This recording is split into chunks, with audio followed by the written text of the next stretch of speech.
Oh, wow, he's not on the couch. That's correct. I'm in the storefront and doing a little bit of filming. Thank you guys for checking out another video on the channel. Today, I wanted to do my very first top 5 list. That's right. I've been doing this for nearly 8 years, and I've never run out of material until today. Just kidding. I have plenty of material, but everybody was asking me to do this, so I did it. If you're a member, you get to have input into what I do on the channel as well as help the channel grow, so make sure you do that. Today is going to be my 5 top favorite 1911s. Now, a little bit of a caveat. If I say 1911, it also includes 2011s. If you want to complain about that, 2011s are very expensive. If you guys want to give me 10 grand, I will go buy my 5 favorite 2011s under 2 grand and make that video. But until then, 2011s are included because they use the exact same operating system. So let's dive into it. Number 5 is actually my Para Ordnance. I like Para Ordnance as a company in terms of budget relatable companies better than almost any other company, and their Canadian built guns such as this P1345, it was originally built in Canada, are some of my favorite. So this is literally a double stack 45 ACP, yet it uses a 13 round magazine, where this is the 14 round magazine. So you can see they shorten the grip. It has almost an officer size grip with a longer than officer, so a commander size slide. So it's pretty interesting. GI sights, very nice gun, all steel construction, so it has some weight to it. Para Ordnance kind of started the double stack 1911, and STI, when they came along, created the 2011s, which leads me to my first 2011. This is a TSOS BR9 Duty. So this is the Gen 2 gun. Show that these are all clear. So that means this is a full-size 5-inch. By the way, you'll notice a lot of my guns are full length, full size, because I prefer a full-size gun. But this is the Gen 2 with the bull barrel, not the bushing barrel. Some people say it's better. Some people say it doesn't matter. I think that unless you're a excelled, awesome, superior, and unless you're an experienced shooter who shoots tens of thousands of rounds a year, you're not going to really notice the difference. But this is the Gen 2 version of their reasonable budget price 2011. Sorry, I don't mean to be boring you, dog. And this is the bushingless one, so that's cool. Has fiber optic sight. It's cut for an RMSC red dot. I have this Siley Cat Zero on there. I like this optic. They sent that to me a long time ago. I've been running it on this gun for the longest time, and it works flawlessly. Really cool. It kind of has the Browning high power cuts in the front. I like that. And it has a 2011 style frame, so it will take all of the Checkmate mags, and it will actually run with Duramags out of the Prodigy, should you have accidentally bought a Prodigy for some reason. Next, we'll go back to a single stack. This is at number 3, but for a reason. Sorry, I was counting the wrong way. But yes, at number 3 for a reason, because this is my Springfield Operator 1911 single stack. Very nice gun. It's a more modern version of the gun. I think it's a 2015, 2016 build, but it is one of my favorite 1911s. However, it's not my favorite 1911 because I used to have one that was rebuilt by Wilson Combat. I sold that to a good friend of mine. This version is pretty much stock with some different G10 grips. I always do that. And then I use Talon tape. It's a simple fix for not having front strap checkering, which on a lot of $1,000 guns, believe it or not, from more well-known companies like Springfield and Dan Wesson, a lot of these guns are considered entry-level, mid-level guns, so they do not have that.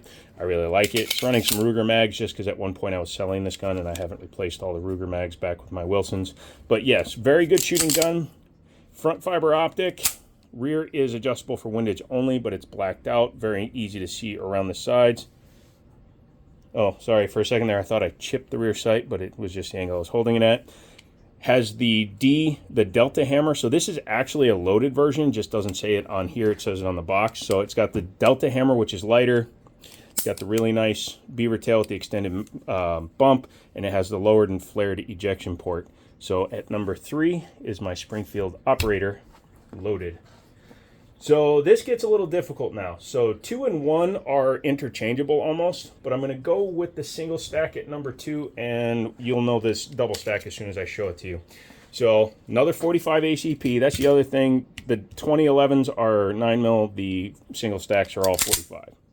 But in at number 2, barely, is my Para Ordnance Black Ops 1911. So this is a single stack 1911 45 ACP clear. And this is kind of the pinnacle of the single stack for para ordnance. They really didn't do as many race style guns as people might think they did. They were more of a budget friendly, but man, their stuff was freaking quality. But as you can see, this is a rail gun. It is a US built gun. Again, a later gun near the end of the life because it's got a QR code. Para Ordnance was shut down in 2016 because Freedom Group is a bunch of bastards who eventually went out of business. But this is my daily carry 99% of the time. 5-inch government, nice safeties, has the extended slide lock out of one of my other guns. Super easy to hit. Mag release is standard. I may change that for an extended one at some point. I changed it out for black G10 grips. It used to have a mag well, but I took it off for another gun, and I don't remember which one. Also, I don't know where that gun is. It's the downside having a lot of 1911s. Forward and rear slide serrations. This one has about 6,000 rounds through it, and as you can see, the wear is just natural patina. So Dan Wesson, maybe you should pay attention. It is a bushing design. I don't care. As a carry gun, it's awesome. This is a Series 80, so it does have a drop safe. Easiest way to tell, as an aside, if your gun has a drop safety is to rack the slide all the way back and look for a firing pin block. If it has a firing pin block, you have a Series 80. Does it affect things? Yes, it adds 3 more parts to the trigger assembly. However, if it's been tuned, this is not the original trigger. This gun has a about 4-pound trigger. I kept it a little heavier because it is my daily carry. Love that gun. Number 2, but only because my number 1 is a gun that I have my heart, sweat, tears, and some of my blood in. And that is my Girsan Match X 2011, technically 2311, in 9mm. So this gun was sent to me by Girsan. I've worked with them on a few guns. That was sent to me by TSOS. This was sent by Girsan. If you want me to take a look at your stuff, hit me up. But this originally started as a 2-tone gun. If you Google it, you'll see that they're 2-tone. I disassembled it, sent the slide to this and my Influencer X, which are both the same length, and had Taylor's and Company hot glue the slide so it's, you can see it's a little bit shiny there and dull on top. I did that on purpose. But this is the Staccato at home. But I've done so much work to this gun that it has made it completely mine. I was going to trade it to my buddy, but I think I'm going to chicken out. I run a Burris Fastfire on this one. I may swap this one out to a EPS full size because they fit the RMSC pattern. But as you can see, super smooth. This gun at one point had a 1/2-pound trigger, but the reset wouldn't work right. So now it has a 1.9-pound trigger, so just under 2 pounds. But as you can see, it has a barrel comp, which actually makes this gun legal in California because it's not threaded. That's part of it. But you can see how smooth it is now. And then, yeah. So I've done so much work on this gun. The stippling was done by my buddy Greg down at Liberty Arms. And you can see that tree bark he went with is so amazing. I think the next gun he does will be this one. He might do fish scales or wagon wheels. I haven't decided. But the lower on this gun is aluminum, which was the only downside in my opinion. You could get the Match S without the comp, and you get a steel frame. So I might buy a Match S just to mix all the parts. So it's coated. It has a little bit of Aluma black on it and some Rust-Oleum. But hey, I don't care. This is my range gun. You've seen me shoot it, and amazing. Also uses Checkmate mags, which is amazing.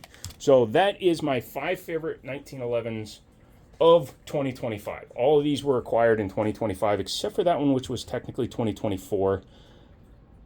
Am I right? I might be right. I can't remember, but I call them 2025. I have a gun wall for 2025 guns, so those are 2025 1911s. Here's an honorable mention. It's not a 1911, but it's an amazing shooting gun that everybody sleeps on. This is the AREX Alpha. I've done a full video on it. You should check it out. I'll link it. Not link it, but I'll put a thing at the end of the video so you can click on it. But yeah, that is basically a competition 226. It's like a 226 X5, but it's made by a Slovenian company called AREX. So double action, single action. I wish it was single action only, but other than that, this is one of my other favorite guns. So maybe I'll do a favorite double action, single action video because I have a bunch of CZs, Berettas, etc. So let me know what you thought of that. Come back for another video. I'm looking for sponsors, so you may see some sponsored spots moving forward, but that's how channels live and die and breathe and grow. And if you want me to get a Barrett, I've got to get sponsors. So come back for that video. Leave a like, members, all that good stuff. And as always, I'll talk to you later.